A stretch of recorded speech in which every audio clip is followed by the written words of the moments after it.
Magandang araw po mga kuwangis ko kung saan man sulok ka man ng mundo. Ito ang inyong lingkod, Anton Olson. Sa mga kapwa ko OFW dyan sa Middle East, yung Kinside. Bago po natin panorin po yung tatlong video ni VP Sara, ni Claire Castro pati ni Risa Hontiveros. Kasi nga nagbigay na kasi ng talumpati na si VP Sara ay tatakbo bilang Pangulo ng Pilipinas sa 2028. Sinabi niya ngayong araw na to. So si Auntie Claire, parang gusto gigil na gigil. Gigil na gigil. Pati si Risa. Si Risa, parang mukha niya hindi rin madrawing. Kung bakit bigla nag-anunsyo si VP Sara na tatakbong president ng sa 2028. Kasi kung matatandaan yung mga kababayan ko, last year pa sinabi ka ni VP Sara, sabi niya, tanungin niyo ako ulit sa 2026, makakakuha kayo ng sagot sa akin kung tatakbo ako bilang presidente or hindi. Sinabi niya kaagad yan, nag-advance kaagad yan eh. Balikan niyo yung kanyang mga kanyang mga panayam sa kanya. So ngayon, panorin mo muna natin yung yung talumpati ni VP Sara sa pagtakbo bilang Pangulo ng Pilipinas sa 2028. Kneel before each and every Filipino to beg for forgiveness. Instead, I offer my life, my strength, and my future in the service of our nation. Mga kababayan, ibalik natin ang tapang at malasakit para sa Diyos, sa bayan, at para sa bawat pamilyang Pilipino. Ako si Sara Duterte, tatakbo bilang Pangulo ng Pilipinas. Syukran. O diba? Diba? Nag-declare na siya na tatakbo siyang presidente ng Pilipinas. Kaya dyan sa mga Duterte supporters, clap-clap muna tayo dyan kasi nga talagang tinuloy na talaga ni VP Sara na tatakbo siyang presidente ng Pilipinas. Pero may mga tao dyan na talaga hindi matanggap. Hindi matanggap ang pag-anunsyo ni VP Sara bilang tatakbo bilang presidente. Unang-una dyan si si Auntie Claire.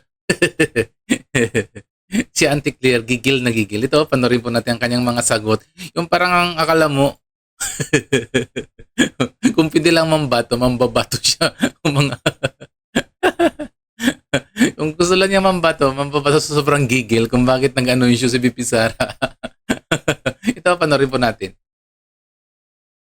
Duterte has declared her intention to run for president in the 2028 elections. What does the palace have to say about this? Good luck. Good luck. Good luck. Have you spoken to the president about this development at ano pong sabi niya? Nadinig niya po. At ang sabi niya po ay good luck. Yun lamang po. Tignan mo, sabi lang daw ng presidente, good luck. Good luck, ha?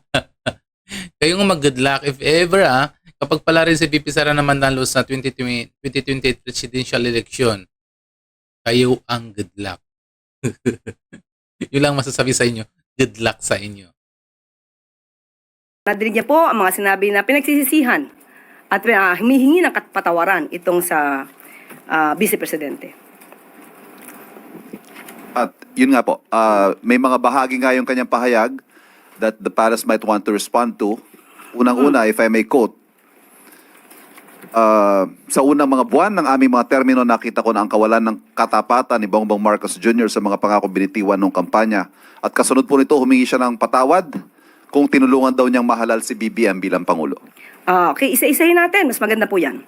Humingi siya ng kapatawaran dahil tinulungan niya sa pangangampanya. Tandaan po natin, ang taong bayan ang naghalal kay Pangulong Marcos Jr.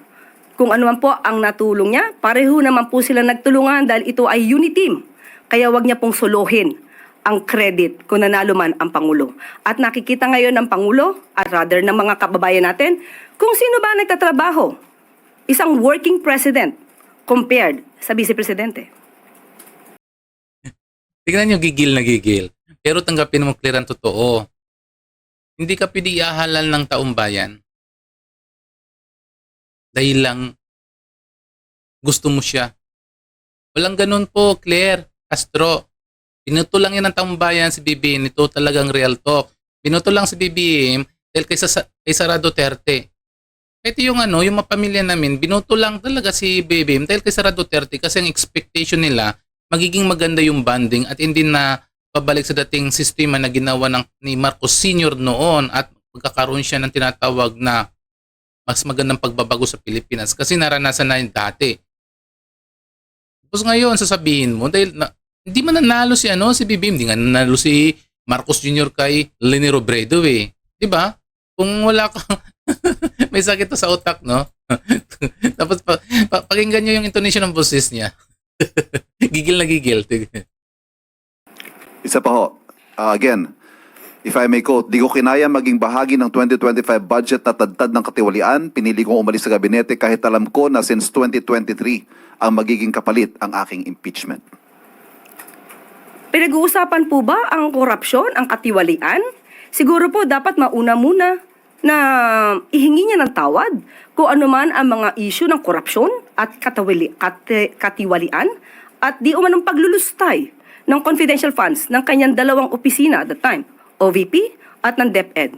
Kung meron pang napipintong impeachment, ito po ay dahil sa kanyang kagagawan mismo. Kung wala naman siyang ginawa na mga maanumalya at labag sa konstitusyon, hindi naman po siguro siya masasampahan ng mga impeachment complaints. Pero dapat Di ba? Napansin niyo yung intonation ng boses, yung pananalita na, yung parang gigil na, yung nagagalit talaga. Tingnan mo, kapag ang tanong ay tungkol sa mga Duterte, yung intonation at yung pananalita ni Auntie Claire, gigil na gigil. Ngayon, mas lalong gigil na gigil. Kasi nga nag-anunsyo na tatakbong presidente si VP Sara. Kaya anong gagawin natin? Karapatan niya ng mga tao, Auntie Claire, at tumakbo bilang presidente ng Pilipinas. Kaya masasabi ko rin sa'yo, good luck. Good luck, Auntie Claire.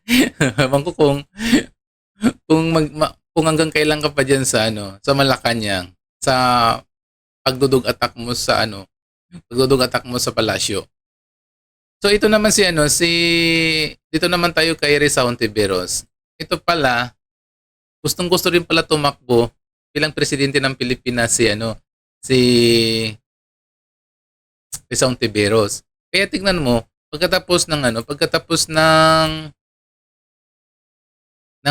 talumpati ni VP Sara sa kanyang speech sa briefing, ito si Risa nagpaano rin. Nagpasinaya rin siya sa kasi tatakbo siyang presidente, tingnan mo kanyang mga ang kanyang mga litanya ni Risa Hontiveros. Talagang Risa, totoo na ba yan? Hindi ka na ba magdadalawang isip na tatakbo bilang Pangulo ng Pilipinas? Ito, panoorin po natin. It is now more urgent given that just a few minutes ago, the Vice President declared that she's running for President in 2028. Oh, well, sabi ng mga Tignan mo yung gesture ni Tignan yung gesture ni Risa Hontiveros, yung tinanong siya na ngayong araw na nag-anunsyo si VP Sara na tatakbong bilang presidente ng Pilipinas. Tignan mo ang uso niya. Tignan mo ang uso niya. paborito nating mga philosophers, tayo po ay may free will, so gamitin po natin. Yung announcement ni VP Sara today to run, naging malinaw na. How will this affect the timeline of the united opposition in terms of also declaring your own standard bearer? Nandun kami sa proseso ng pagtatakda ng aming sariling timeline. So yung free will na binanggit ko kanina ay ginagamit na rin po namin sa sarili namin. So, it remains that you will announce by end of the year or first quarter of 2027. Tama po ba? Yun yung task that we have set ourselves. Ma'am, how will that affect yung requirements ninyo sa paghahanap ng standard bearer knowing that malinaw na kung sino yung makakalaban po ninyo and that is VP Sara? Well, dahil ilang taon na rin kaming magkakasama at regular na nag-uusap, bago pa man itong recent important development, patuloy yung pag-level off namin, pagkakasundo kung ano yung So, ibig sabihin yung tanong sa kanya, kung mag-aano rin siya, magde-declare din si Risa Ontiveros within this year. Ayan, di ba? Kaya lagi nagpapano, di ba? Kaliwat ka na, nagpapano siya eh. Nagpapa-interview. Kasi nga interesado talaga yan lalaban pagka-presidente. Di ba? Kaya tinanong din niya ni Cheryl Cosim, di ba? Natatakbo talaga siya. Kaya pero yung mga mukha nila, parang hindi madrawing, no? Kasi ang gusto nila kasi silang mauna mag-declare na tatakbo silang presidente. Nauna sila ni VP Sara. So, ayan muna mga kawangis ko, mga kababayan ko. Sa mga hindi pa dyan nakasubscribe sa akin, please subscribe my channel. Sa mga kapako OFW, masalam.